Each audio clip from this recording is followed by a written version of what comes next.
السلام عليكم ورحمة الله وبركاته. الحمد لله وكفى، نحمده ونستعينه ونستغفره ونؤمن به ونتوكل عليه ونعوذ بالله من شرور أنفسنا ومن سيئات أعمالنا. من يهده الله فلا مضل له ومن يضلل فلا هادي له، ونشهد أن لا إله إلا الله وحده لا شريك له، ونشهد أن سيدنا وسندنا وحبيبنا ومولانا محمدا عبده ورسوله الذي أرسله بالحق بشيرا ونذيرا وداعيا إلى الله بإذنه سراجا وقمرا منيرا. أما بعد فأعوذ بالله من الشيطان الرجيم. بسم الله الرحمن الرحيم. يا أيها الذين آمنوا هل أدلكم على تجارة تنجيكم من عذاب أليم تؤمنون بالله ورسوله وتجاهدون في سبيل الله بأموالكم وأنفسكم ذلكم خير لكم إن كنتم تعلمون. صدق الله العظيم وصدق رسوله النبي الكريم، ونحن على ذلك من الشاهدين والشاكرين والحمد لله رب العالمين. হযরত উলামায়ে কেরাম, সম্মানিত সুধী মণ্ডলী, ব্রাদারান ইসলাম ও আমার তলাবায়ে আজিজ, পর্দার আড়ালে মা ও বোনেরা, শয়তান অনেকগুলো সিজদা করেছে। তার সিজদার সংখ্যা বর্ণনা করার ঊর্ধ্বে। পৃথিবীতে এমন কোনো জায়গা নাই যে শয়তান সিজদা করে নাই, কিন্তু আল্লাহর হুকুম মেনে সে একটা সিজদা করে নাই, এই জন্য সে শয়তান হয়ে গেছে। কথা ঠিক কিনা? অনেক সিজদা করেছে, ও সিজদার কোনো দাম হবে না তখন যখন সে আল্লাহকে আল্লাহর হুকুম অনুযায়ী সিজদা না করবে। ইবাদত আসল না, ইবাদত তরিকা মোতাবেক করা আসল। আপনি আজকে ইশার নামাজ পড়েছেন হয়তোবা, বা আসর পড়েছেন, মাগরিব পড়েছেন, তো মাগরিব 3 রাকাতের জায়গায় যদি 4 রাকাত ফরজ পড়তেন তাহলে কি মাগরিবের নামাজ আদায় হতো? হবে না। কারণ নামাজ মাগরিব ফরজ, আল্লাহর হুকুম, কিন্তু সেটা তরিকা অনুযায়ী পড়তে হবে। তরিকাটা কি? 3 রাকাত নামাজ, 4 রাকাত না 5 রাকাত না। তো তরিকা অনুযায়ী ইবাদত করলে সেইটা হবে আল্লাহর কাছে প্রিয়।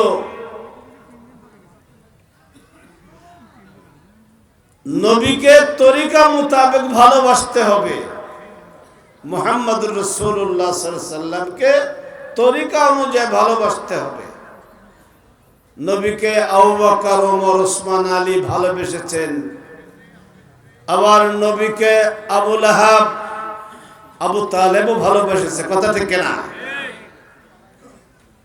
কিন্তু আবু বকর, ওমর, ওসমান, আলী নবীকে ভালোবেসে জান্নাতে গিয়েছে, আর আবু লাহাব, আবু তালেব সেও নবীকে ভালোবেসেছে, তারা নবীকে ভালোবেসে জাহান্নামে গিয়েছে। তো ভালো দুইজনই বাসছে, কিন্তু একজন তরিকা অনুযায়ী ভালোবেসেছে আবু বকর, ওমর, এই জন্য তারা জান্নাতে গেছে। আবু লাহাব, আবু তালেব তরিকা অনুযায়ী নবীকে ভালোবাসে নাই, তাই তারা নবীকে ভালোবেসে জাহান্নামে গিয়েছে। এই আবু লাহাব যখন নবীর জন্ম হয়, তো যেহেতু ভাইপো নবীজি, তো চাচা আবু লাহাব এত খুশি যে তার একটা খুব কাছের বান্দি, গোলাম বান্দি আজাদ করে দিয়েছে খুশিতে। কিন্তু সে এত ভালোবেসে সে জাহান্নামে গেল, কারণ সে তরিকা অনুযায়ী ভালোবাসে না। আমরা নামাজ রোজা জীবন যাপন করতে গেলে আমাকে নবীর তরিকায় কিন্তু আমাকে জীবন যাপন করতে হবে, না হলে এই ভালোবাসার, নবীর এই অনুসরণ কোনো লাভ হবে না। রাসূলুল্লাহ সাল্লাল্লাহু আলাইহি সাল্লাম নবুয়াতের ৩য় বর্ষে যখন আল্লাহ তাআলা নবীকে আদেশ করলেন, ওয়ানজির আশীরাতাকাল আকরাবিন, হে নবী, আপনি আপনার আত্মীয় স্বজন নিকটতমদেরকে আপনি দ্বীনের দাওয়াত দেন, ইসলামের দাওয়াত দেন। আপনি যে নবী রাসূল নিযুক্ত হয়েছে না, এক জানান দেন মানুষকে, এটা বলেন। নবীজি সাল্লাল্লাহু আলাইহি সাল্লাম এই আদেশ পাওয়ার সাথে সাথে তার কওমকে ডেকেছে, পাহাড়ের চূড়ায় গিয়ে সবাই জমা হয়েছে। মক্কা নগরীর জবল আবি কুবাইস নামে একটা পাহাড়, তার পাদদেশে জমা হয়েছে। রাসূলুল্লাহ সাল্লাল্লাহু আলাইহি সাল্লাম বললেন, আচ্ছা তোমরা আমাকে বলো, আমি যদি তোমাদেরকে সংবাদ দেই যে এই পাহাড়ের অপর প্রান্তে তোমাদের শত্রুরা একেবারে প্রস্তুতি নিয়ে আছে, খুব তাড়াতাড়ি তোমাদের উপর হামলা করবে, তো এই কথাটা তোমরা কি আমার এই কথাটা বিশ্বাস করবে? আবু লাহাব, আবু তালেব আরে বললো যে হ্যাঁ, তুমি তো আল আমিন, তোমাকে তো আমরা আল আমিন বলি, বিশ্বাসী বলি, তোমার কোনো মিথ্যা কথা আমরা তোমার মুখে শুনি নাই, অবশ্যই বিশ্বাস করব। তখন রাসূলুল্লাহ সাল্লাল্লাহু আলাইহি সাল্লাম তার চাচা আবু তালেব, আবু লাহাব সহ গোত্রের সকলকে বললেন যে তুমি বিশ্বাস করো আমি নবী, আমি রাসূল, আমাকে তোমরা যদি বিশ্বাস করো, নবী বলে স্বীকার করো, তাহলে তোমরা জান্নাতে যেতে পারবে, আর যদি আমাকে প্রত্যাখ্যান করো তাহলে তোমাদের ঠিকানা জাহান্নামে হবে। তখন আবু লাহাব আর কি উঠে গিয়ে বলে, এই জন্যে, এই কথা বলার জন্য আমাদের ডেকেছো তুমি? তাই উঠে গিয়ে দুটো পাথর নিয়ে দুই হাতে নবীকে মারতে এসেছে।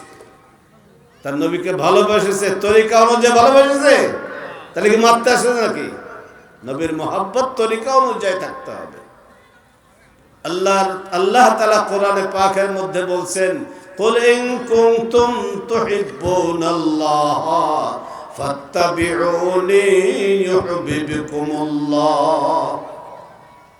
আল্লাহ তাআলা বলেন, হে রাসূল, আপনি বলে দেন আপনার উম্মতদেরকে, আমার বান্দাদেরকে, তারা যদি আমাকে ভালোবাসতে চায়, আমি আল্লাহকে, তাহলে আপনার অনুসরণ করতে হবে। আপনি নবী মুহাম্মদ রাসূলুল্লাহর প্রতিটি কাজে কর্মে অনুসরণ করতে হবে, তাহলে আমার ভালোবাসা, আমার বান্দারা আমি আল্লাহর ভালোবাসা পাবে। তো আমার ভাইরা, নবীকে অনুসরণ না করে আল্লাহকে পাওয়া যাবে না। এই যে বেদাত যারা করে, যারা মাঝভান্ডারি করে, এরা তো আল্লাহর নবীর তরিকা অনুযায়ী তারা জীবন যাপন করে না। বিধায় তাদেরকে অনুসরণ করা, তাদের অর্থাৎ ওরসে যাওয়া সম্পূর্ণ নিষেধ। তারা নবীকে তরিকা অনুসরণ করে তারা নবীকে ভালোবাসে না। তো বলছিলাম যে যখন আদম আলাইহিস সালাম তৈরি হয়ে গেল, তৈরি হয়ে যাওয়ার পরে আল্লাহ তাআলা বলল ফেরেশতাদের যে আমি আদমকে তৈরি করেছি, তোমরা দেখে আসো। তো আদম আলাইহিস সালামকে দেখার জন্য ফেরেশতারা ঘুরে ঘুরে দেখতেছে। ওই সময় শয়তান ইবলিসও তাদের সাথে আছে, ইবলিসও দেখার জন্য ফেরেশতাদের সাথে ঘুরছে। তো ঘুরে ঘুরে দেখার পরে বলতেছে তোমরা সবাই তো আদমের বাইরে দেখেছো, আমি তো বাইরে দেখিছি, আমি ভিতরেও দেখে এসেছি। শয়তান তো শয়তানই, আমি ভিতরেও দেখেছি। আদম আলাইহিস সালাম যখন এই অবস্থায় ছিল তখন ওর মুখ খোলা ছিল, তো বলে যে আমি মুখ দিয়ে ঢুকেছি, পিছন দিয়ে বেরিয়ে গেছি, আমি আদমের ভিতরেও দেখেছি।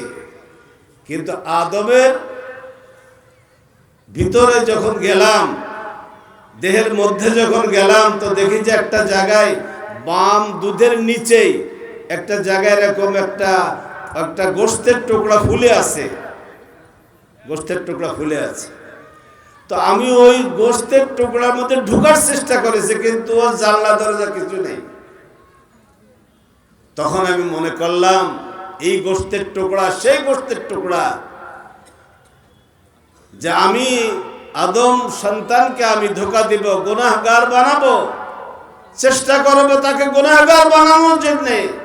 তার সুদ ঘুষ জেনা ব্যভিচারী গুনাহগার, তাকে আল্লাহর হুকুম মানার থেকে তাকে বিরত রাখতে আমি চেষ্টা করব। আর সে এই যে গোশের টুকরাটা, এই গোশের টুকরা দিয়ে আমাকে সে প্রতিহত করবে, আমি তাকে গুনাহগার বানাতে পারবো না। এই গোশের টুকরা দিয়ে সে আমাকে প্রতিহত করবে, ওটার নাম হলো কলব। রাসূলুল্লাহ সাল্লাল্লাহু আলাইহি সাল্লাম বলেন মানুষের দেহের মধ্যে কলব নামে একটা গোশতের টুকরা আছে, বাম দুধের নিচে 2 ইঞ্চি নিচে একটা গোশতের টুকরা আছে। ওটা যদি ভালো হয় পুরো দেহের, চোখ কান হাত পা, পুরো মানব দেহের সমস্ত কাজ ভালো হবে।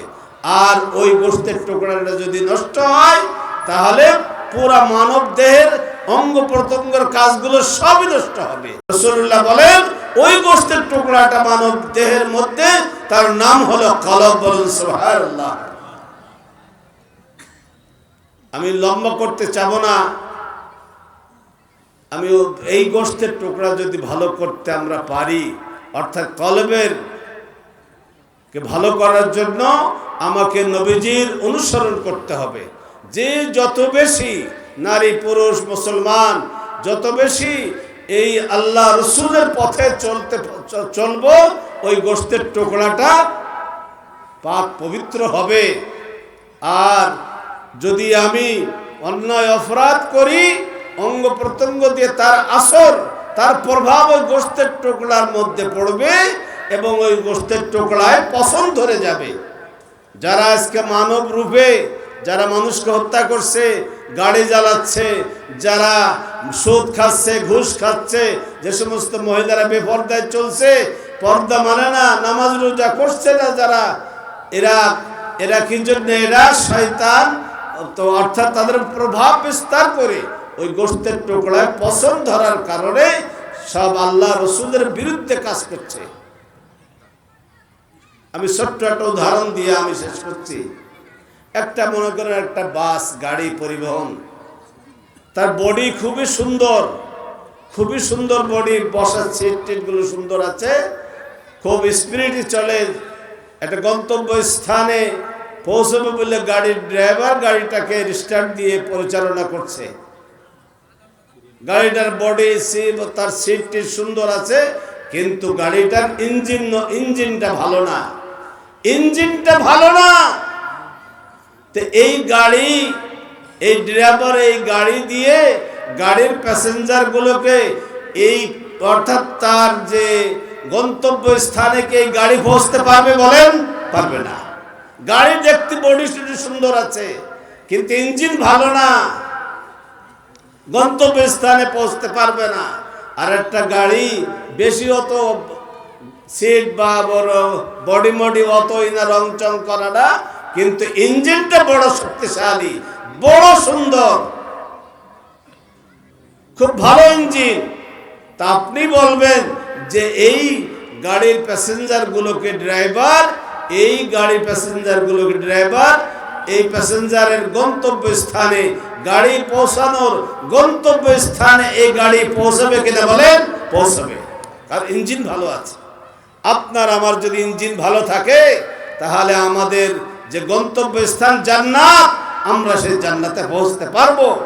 আর যদি ওই গাড়ি ইঞ্জিন অর্থাৎ কলবটাকে যদি নষ্ট করি গুনাহ দিয়ে, অন্যায় দিয়ে, মিথ্যা দিয়ে, ধোঁকাবাজি দিয়ে, সুদ ঘুষ দিয়ে ওটাকে যদি আমরা নষ্ট করি, তো আমি মুমিন দাবি করলো, মুসলমান নাম নিয়ে জীবনযাপন করলে আমার এই বডি, আমার এই গাড়ি, আমার এই জীবন জান্নাত পর্যন্ত গন্তব্য স্থানে পৌঁছতে পারবে না। এই জন্য আমরা সকলেই চেষ্টা করব যে আল্লাহ তাআলা আমাদেরকে শয়তানের সমস্ত রকমের অর্থাৎ ফেরেব থেকে, দোকাত থেকে বেঁচে আল্লাহ রসুলের পথে আমরা যাতে চলতে পারি, যাতে সেদিকে আমাদের জীবন যাপন হয়। যে আজকে যখন যেভাবে আমাদের অর্থাৎ আদেশ আসে সেভাবেই আমরা করব। আমার সব থেকে বেশি জননেতা জনাব তরিকুল ইসলামের সাথে আমার অনেক ঘনিষ্ঠতা। আমি 50 বছর আজ থেকে 1980 সালে দড়াটানা মাদ্রাসায় আমি আসি। ওখানে মাদ্রাসা গঠন হয়। এই তরিকুল ইসলাম সাহেব রহমতুল্লাহ আলাইহির পরিবারই এই মাদ্রাসা, এই মসজিদ পরিচালনা করে, দড়াটানা মসজিদ, দড়াটানা মাদ্রাসা। তো সেখান থেকে আমি তরিকুল ভাই আমাকে যশোর যে ঈদগাহ ময়দান, সেখানে আমাকে ঈদের নামাজ পড়ানোর জন্য আমাকে ইমামতি দিলেন। অনেক কিছু তিনি আমাকে দায়িত্ব দিয়েছিলেন। আজকে তার সন্তানরা সেভাবে আমাদেরকে শ্রদ্ধা করে, আমাদেরকে ভালোবাসে। আজকে অমিত চাচার আম্মা আমাকে অনেক ভালোবাসে, অনেক শ্রদ্ধা করে। তো আজকে যে বিষয়টা নিয়ে আজকে সে মানুষের সেবা যত্নের জন্যে সে আজকে মানুষের কাছে গিয়েছে, আমরা এটা তার যাওয়া মানে আমাদেরই যাওয়া। আলেম ওলামার সাথে তাদের অনেক সম্পর্ক, সেটা বলতে গেলে সময় লাগবে, এখন সময় নাই। তবে এতটুকু জানেন যে এই পরিবার, তরিকুল ইসলামের পরিবার, এই অমিত পরিবার, এই সোহান পরিবার, এরা আলেমদেরকে বেশি অনেক ভালোবাসে। বলুন সুবহানাল্লাহ, দ্বীনকে ভালোবাসে। এই মসজিদ মাদ্রাসার সাথে তারা থাকে, আরো অনেক মাদ্রাসার সাথে তারা জড়িত আছে। তো আল্লাহ পাক তাদেরকে নিয়ে আমরা যে একটা বাসনা নিয়েছি, একটা আশা আকাঙ্ক্ষা নিয়েছি, আল্লাহর ফজলে এটা আল্লাহ তাআলা যেন এটা আমাদের সফল করে। বলুন আমিন। আখির দাওয়ানা আলহামদুলিল্লাহি রাব্বিল আলামিন।